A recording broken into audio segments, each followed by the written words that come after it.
Welcome back to the So There I Was podcast. This is not a joke. I'm still your host, Travis Womack. I have a little bit of a nice sniffle cold that makes me sound like a frog, but that's okay. We'll be all right. Today's guest is a good friend of mine named Sergeant Major now, Sean Sweeney. Are you Sergeant Major now already? You are? No. I'm at the academy right now, so Okay. hopefully get promoted here soon. I'm going to round up though. So, and, That I've known Sean since back in the day when he was a E7. We served together in the old guard and had some good times. So welcome to the show and looking forward to hearing what you got to share and talk about your book for a little bit.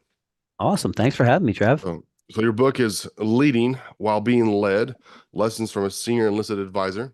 So Yep. pretty awesome picture, by the way. You can't see it if you're not on my video because I don't Yep. have that. But I'll get video YouTube one of these days.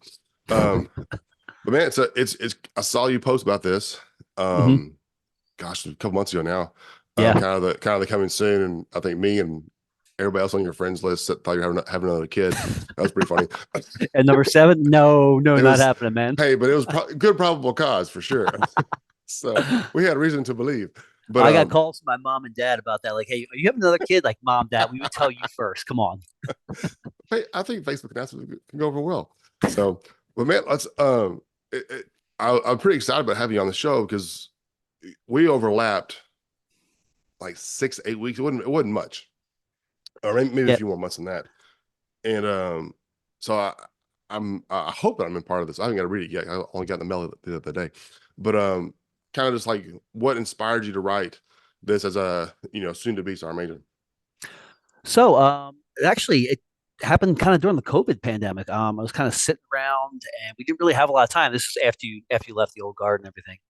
But we're kind of just sitting around doing telework a lot. And then I had a lot of time on my hands. And I just kind of took out the little notepad on my phone and started writing down like little things that people have taught me over the years. A lot of things we've all been taught, like the 4 C's: competence, confidence, conviction, and care. We've all been taught those things before: right place, right time, right uniform, doing the right thing. But somebody who's on the outside looking in, they wouldn't really know what those mean. So I'm like, let me just write those down. Then maybe later I'll talk about them. And so I have them for my toolkit later. And then before I knew it, I had 5, 10, 20. I was at 60 at one point of like different little topics. And I'm like, wow, if I expanded on all these and expound a little bit, I can probably get a little bit more information to these people out there. And I ended up, I wrote like I think the first chapter I wrote was the 4 C's: confidence, competence, conviction, and care. And I just started writing. I didn't know where it was going to take me. And before I knew it, I had like 1,400 words, 2,000 words. I obviously cut it down for the book. But then I realized that, wow, I can do this for all of these topics, all of these chapters. And I figured it was something that would help out those junior leaders that don't really know the answer, don't really know how to deal with situations that arise for them. And it's more or less like a like a cheat sheet for them, to say the least. And Yeah. they can just open it up. They can, if they read the book beforehand, nothing will be new to them then, and it'll give them something to base it off of. And then right now, I have another 150 or so chapters I can write on now, just off of stuff people say. I'm like, wow, that's actually very insightful. I'm going to write that down. Then I'm I am like fully stocked right now of like 3 more books worth of material. It's just trying to get the Nice. time to just trying to get the time to put it on paper now. Yeah, 6 kids will hold you back on that, I hear. Yeah, I know, right? Jesus Christ. So, well, I had to, if you look at some of these titles in Yep. the table of contents, I was skimming through these earlier, Yep. and there's a lot of stuff. I'm like, oh, I remember that. Oh, I remember that. Yep. But there's a new one here that I was like, I have to ask you about this one. So, Yeah. chapter 36 has don't be optimistic or pessimistic, just be realistic. Yeah. So, Yeah. I would love to spend a little time on that one if you don't mind. Yeah. Let's do And it. just the title alone, um, in our time together, you probably saw that I'm kind of the eternal optimist. Yeah. Yeah. Um, and back then, first sergeant that I had was my eternal voice of realism, and I remember when I Bring you changed. back down to earth. Yep. He was really good about that. And I talk about that all the time. When I saw the title of your book, I was like, you know what? I what Breeden and I had was a pretty unique relationship hmm of here I could bounce really ridiculous ideas to him, Yep. and he was we had a good enough relationship that he could be like, sir, that's the stupidest idea I've heard all day. I'm like, That's his all job, right. man. It's like, all right, appreciate your honesty, and we had like, I didn't take offense to it, Yep. but he would always follow it up. And I think it's one of the biggest things is, is what is that follow up? What is that realistic, you know, Yeah. if I'm the optimist, like, hey, we can storm the mountain. Of course we can. We don't have shoes, but just regardless, right? And he was the guy like, sir, it's a terrible idea. It's 10 degrees. We don't have boots, and yes, it's not gonna work. So it was just like, but how did we get there to that point where Yeah. that relationship's healthy? And it doesn't matter if it's a commander in first iron or any rank. It doesn't matter if you're a team leader and a Joe. It doesn't. Yeah. It's the same thing. Where do you have the ability to speak? I mean, And yeah. I mean, if you think about it, that's kind of what makes a good command team relationship yeah, is one of them being optimistic and one of them being pessimistic. Kind of they meet in the middle towards that realistic yeah, thing. But the whole idea behind that chapter was you have all these influencers and all these people need to be you need to be straight up. Hey, we can do this. You can always do these things. You just got to stay motivated and keep at it. And you have other people who are like, hey, man, just you cut sling load and get out of there and stop. You're not going to be able to do it. You're not going to be able to complete this mission. But none of them are really ingrained in like truth and like actual reality. So when you're getting something, you need to be realistic about your expectations. It's not necessarily that's not going to happen. It's not that it's not going to happen. But you yourself, you need to be the one who actually does some analysis and you actually get like the input from several people and to find out, hey, can this actually be done? And just like you had that breeding, everyone needs someone like that to tell them, like, no, man, that's a dumb idea. Or when someone's feeling down on themselves, you need someone to say, no, you're being too pessimistic. Let's fucking go. You know? yeah. It's very very true, and I think that I talk about some of the coaching that I do. There's Yeah. when you're being a leader Hmm. is there's you can empower people to do things Hmm. all day long, but then do you allow them Yeah. to do things? Absolutely. And that's Yeah. that's one thing I did 20 years and you're there as well now. But Yeah. Yeah. looking back, it's like, where did I fail in doing that? Where did I Hmm. fail in you know, do people believe they could do something? Because I've always, well, you talk about your notebook. So Yeah. I think that's my favorite part of my phone too, is my yellow Yeah. notes. I'm Yep. a big fan. Absolutely. I've got some book ideas in there, and people are like, Oh, you just gotta write that stuff down, man. If you they just do, come to you at like random they do. times. I've adopted two kids, and I want to write this book about adoption. I have ideas, and I'm like, oh, there you Hmm. go. I'm at like 9 words, so Yeah. it's way. Yeah. But like, it's one of the things I've always had was so my PL from years ago, Ivan Castro, we talked about him before, Yeah. Okay. Yeah. got blinded in Iraq, right? Hmm. And he spoke at my OCS graduation. It's the only quote in my entire career at any school I've ever been to that I remember anything. Yeah. And he's up there, and it's the funniest thing in the world. He's blind, and we're in Yeah. this building at Den Benning. I forget what the new name is. And Yeah. I don't remember. I think it's Hal Moore, like Moore oh or yeah, something yeah, like yeah, that. yeah, Cat Moore, Yeah. yeah, Colonel Moore, yeah, Fort Moore. Yeah. And so we um on the walls are all these quotes and definitions of leadership, right? Hmm. I mean, it's just tons and tons of, and it's officer school, so you have to memorize all this stuff and Yep. yell to eat chow and whatever, right? And he gets up there and he's like, are we in that same lobby? That same Hmm. conference and all these quotes on the wall? And we're like, yeah, yeah, yeah, yeah. This is in front of all the families and everything. He's like, all these definitions of leadership, and we're like, yeah, he's like, they're all bullshit. Yeah. I was like, this is the greatest speech ever. And he's like, leadership has nothing to do with your ability to make a decision, Yep. but everything to do to train those to make the decision in your absence. Well, yeah, that's the thing. That's kind of like if you look at the title of the book, "Leading While Being Led." Yeah, I'm never going to be the top dog ever. I'm never going to be the chairman of the Joint Chiefs of Staff. It's never going to be my position. I'm never going to be a commander. There will never yeah, be, there'll be command sergeant major, but I will never be brigade commander, division. It's never going to happen for me. right. And that's kind of the thing is like taking that and running with it. Like, okay, I'm not the leader, but I need to get their words and I need to put them into action. So it's Yeah, not like I'm not the one who's telling everyone how everything's going to get done. I'm the one down there on the ground doing it with them. yeah. Well, it's the motto of being an NCO. I mean, Yeah. that's the essence. And I mean, I love that, being an NCO for 9 years or Yeah. enlisted for 9 years at least. I was in NCO, yeah, most of Yeah, it. And that's all right. it's like 7.5 of that. But is looking on both sides of that fence Hmm. is I hope that when I was an NCO, maybe be a better officer. Yeah. And but I think the biggest thing that a lot of NCOs struggle with, just in general, is, and this is gonna sound really weird, but how to speak officer, Yeah, you're right. and Yep. it has nothing to do with a degree. Yep. I know plenty of us officers, we have degrees. Some of us have degrees in basket weaving. It doesn't Yep. matter, right? So, or screen doors on submarines, it doesn't matter. And Yep. but so that part's irrelevant. It's just like it's how we process information, Yeah.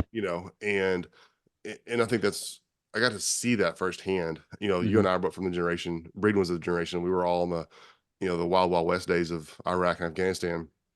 So we're young and enlisted, seeing like controlled chaos, Yeah. and Yeah. the army. It always changes every 10 years. It's gonna roll over. And what it is today. And I was talking to right before I got out. I forgot his name now. Oh my gosh! But we were he's a sergeant major, and talk about the unique challenge, because I don't know about you. When did you join? I joined in 2004. 2004. So I was 03. Okay. And so it's like I went from an E3 Hmm. to an E6 promotable in as fast as the army will let you do it. Yeah. Yeah. Hmm. And I didn't go to it. I went to an E5 board. I got asked one question Hmm. in Afghanistan in the middle of nowhere. And Yep. that question was, "Oh, Specialist Womack, are you related to the guy at the hospital?" Because on Bragg or now Liberty, it's Womack Hospital. And Yep. I was a kind of a super hua guy, I guess. I don't know, whatever. And Yeah. I memorized that guy's Medal of Honor citation. Hmm. So I rattled off that citation, and oh, you're good. I walked out. That was my entire Yep. E5 board. And Yep. I never saw an E6 board. I went Yeah. on mid tour leave and came back, and I pinned E6. Yep. And that was almost all of us. And but those generation now is that generation is now the battalion sergeant majors. Hmm. Like, you're going into it, Yep. or they're going out of it. And I've always thought, like, man, the army's in a unique place of people that we kind of skip schools. Yeah. I was an E6 when I went to, then WLC. I don't know what it's called now. That's kind of done out of necessity. I think like they needed to get those leadership Right. positions filled. It looks like, yeah. And so I was like, we were raised on war, Yeah. and now the army's not so much in that kind of war. And I was like, Hmm. how do you lead, and officers as well? Most of your brigade commanders now are that same generation.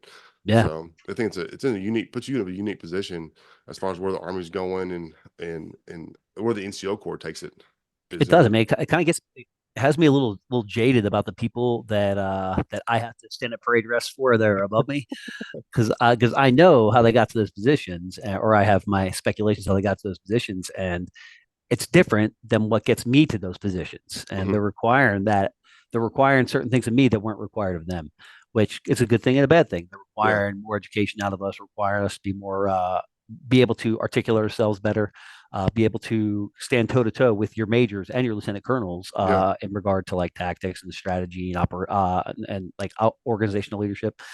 And it makes sense. At the same time, it's like, okay, it makes sense. Is it whether it's fair or not fair? yeah, It doesn't matter, and you still got yeah. to do it.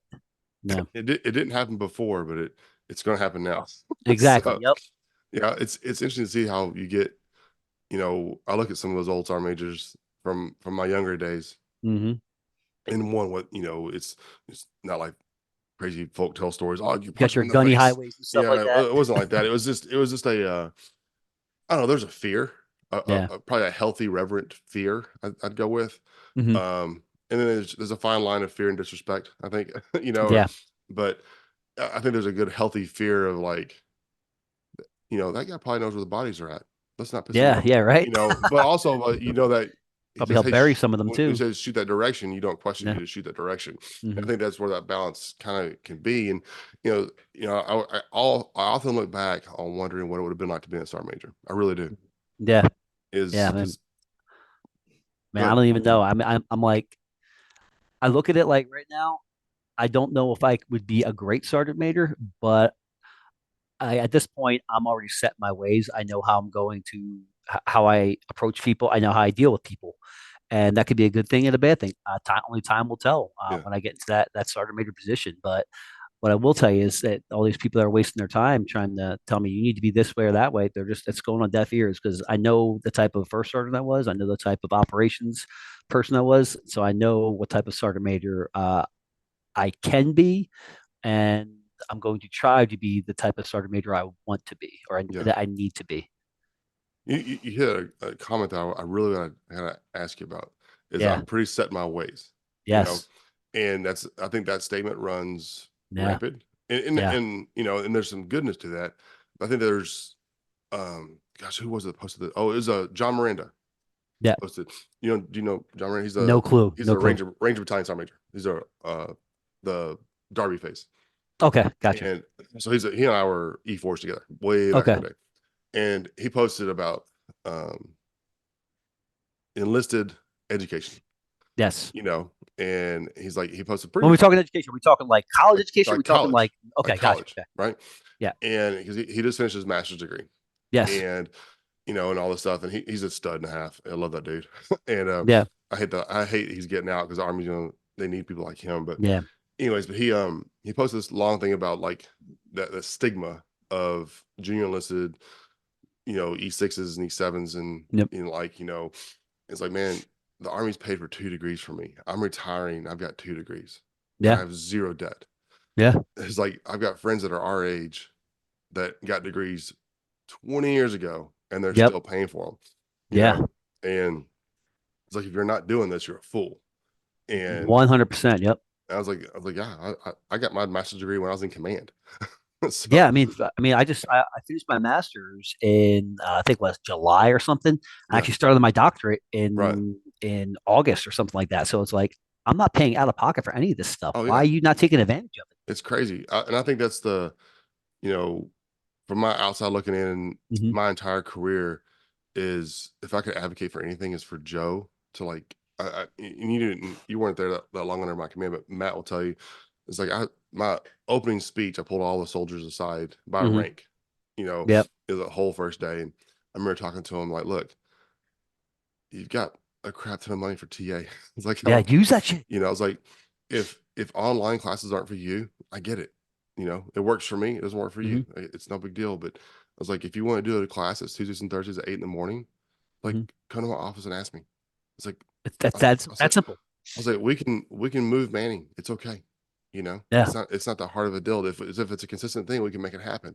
If it's every single day from 8 to noon, okay, it's a problem. Hmm. You can't be a Yeah. full Right. time student, right? Let's Hmm. let's meet in the middle here. But if you want to take a class or two, like, let's go.